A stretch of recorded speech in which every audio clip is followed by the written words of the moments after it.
అందరికీ నమస్కారం. ఈరోజు నేను చూపించే వీడియో ఏంటంటే వెజ్ మోమోస్. అవి ఎలా చేసుకోవాలో చూపిస్తాను. చాలా ఈజీ ప్రాసెస్, త్వరగా అయిపోతుంది. ఇంట్లో తినడానికి ఏమీ లేనప్పుడు ఇలా చేసుకోవచ్చు. కొంచెం మైదా పిండి తీసుకొని అందులో కొంచెం నూనె, కొద్దిగా ఉప్పు తీసుకొని బాగా కలుపుకోవాలి. దాని తర్వాత కొంచెంగా నీళ్ళు వేసుకొని పిండిని బాగా ముద్దలాగా కలుపుకుంటూ ఉండాలి. ఇలా నేను చూపిస్తున్నాను కదా, అలా బాగా కలుపుకోవాలి. ఇలా కొంచెంగా నీళ్ళు పోసుకొని కలుపుకుంటూ ఉండాలి. బాగా మెత్తగా కలుపుకోవాలి.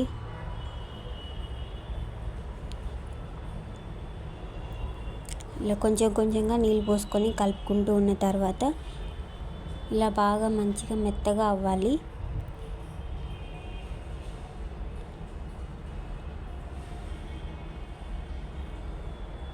పిండి బాగా సాఫ్ట్గా అవ్వాలి. ఇలా కలుపుకున్న తర్వాత పిండిని కాసేపు ఒక 10 నిమిషాలు పక్కన పెట్టుకోవాలి. ఇప్పుడు మనం మోమోస్కి స్టఫ్ రెడీ చేసుకోవాలి.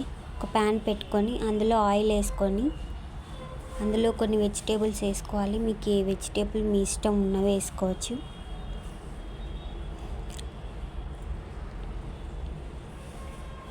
ఉల్లిపాయలు,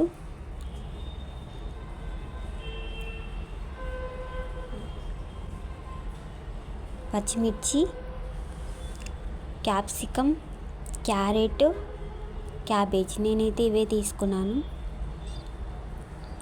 వెజిటేబుల్ మీ చాయిస్, మీకు ఏది కావాలంటే అవి వేసుకోవచ్చు.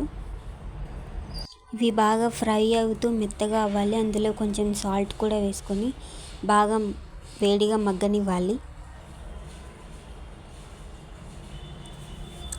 చూసారా, ఇలా అయిన తర్వాత ఇందులో కొంచెం మసాలాలు వేసుకోవాలి. కొద్దిగా చికెన్ మసాలా, గరం మసాలా, మ్యాగీ మసాలా 3 వేసుకొని బాగా మిక్స్ చేసుకోవాలి. కూరగాయలన్నీ మెత్తగా అయిన తర్వాత అన్నీ మిక్స్ చేసుకోవాలి మంచిగా.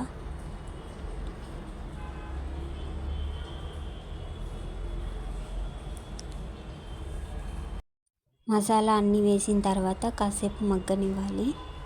దాని తర్వాత తీసి పక్కన పెట్టుకొని చల్లార్చుకోవాలి. ఈలోపు మోమోస్లోకి మనం చట్నీ ప్రిపేర్ చేసుకుందాం. ఒక ప్యాన్ పెట్టుకొని అందులో ఆయిల్ వేసుకొని కొన్ని టమాటాలు,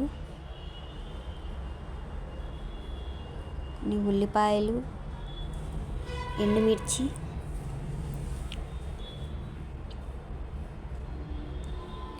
టమాటాలు, ఉల్లిపాయలు వేసుకొని బాగా కలుపుకోవాలి. నూనె వేడైన తర్వాత వేసుకోవాలి. అందులోనే కొంచెం జీలకర్ర కూడా వేసుకోవాలి. టేస్ట్ బాగుంటుంది. ఈజీగా అయిపోతుంది చట్నీ. అలాగే వెల్లుల్లి కూడా వేసుకోవాలి.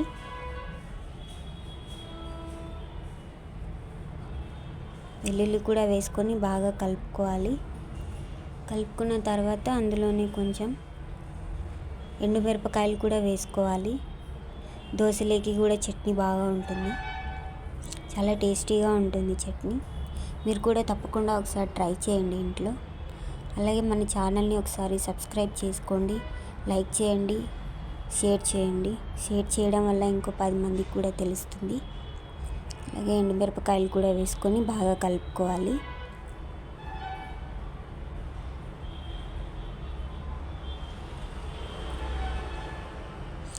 ఇలా మగ్గిన తర్వాత తీసి పక్కన పెట్టుకోవాలి. చల్లార్చుకున్న తర్వాత మిక్సీ పట్టుకోవాలి. ఈలోపు పిండి కలిపి పెట్టుకున్న పిండిని చూసారా ఎట్లా మెత్తగా అయ్యిందో. మోమోస్ చేసుకుందాము. పెద్ద రేక్ చేసుకోవాలి. నేను చూపిస్తున్నట్టుగా పెద్దగా రేక్ చేయండి. ఇలా పెద్దగా అయిన తర్వాత ఒక చిన్న గిన్నెను తీసుకొని చిన్న రేకులుగా చేసుకోండి. ఇలా నేను చూపిస్తున్నాను కదా, చిన్నగా చేసుకోండి. చిన్న మోమోస్ వస్తాయి. అలా స్టఫ్ని అలా రేకు మీద పెట్టుకొని అలా ముడుచుకోవాలి. మోమోస్ లాగా ముడుచుకోవాలి. ఇవైతే నేను ఫస్ట్ టైం చేస్తున్నాను. మీరు కూడా ఒకసారి ట్రై చేయండి ఇంట్లో. అప్పుడప్పుడు ఇలా కొత్త కొత్త వంటకాలు కూడా ట్రై చేస్తూ ఉండాలి.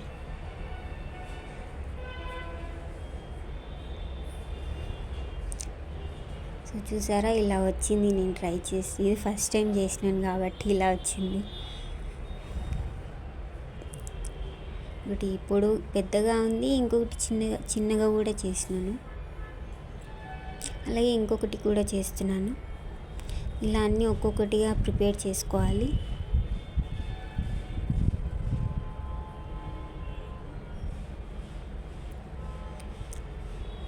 ఇంకొకటి కజ్జికాయ స్టైల్లో చేస్తున్నాను నేను.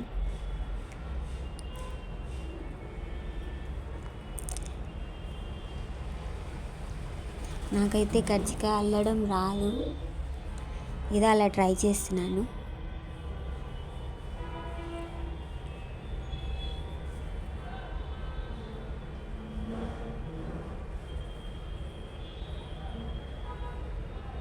చూసారా ఎలా వచ్చిందో.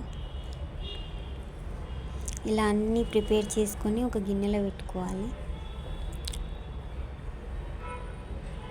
వీటిని ఒక ఇడ్లీ పాత్ర ఉంటుంది కదా, అందులో కొన్ని నీళ్ళు పోసుకొని ఆవిరి పెట్టుకొని వాటికి నూనె రాసి ఇడ్లీ పాత్రలో మూత పెట్టేసుకోవాలి.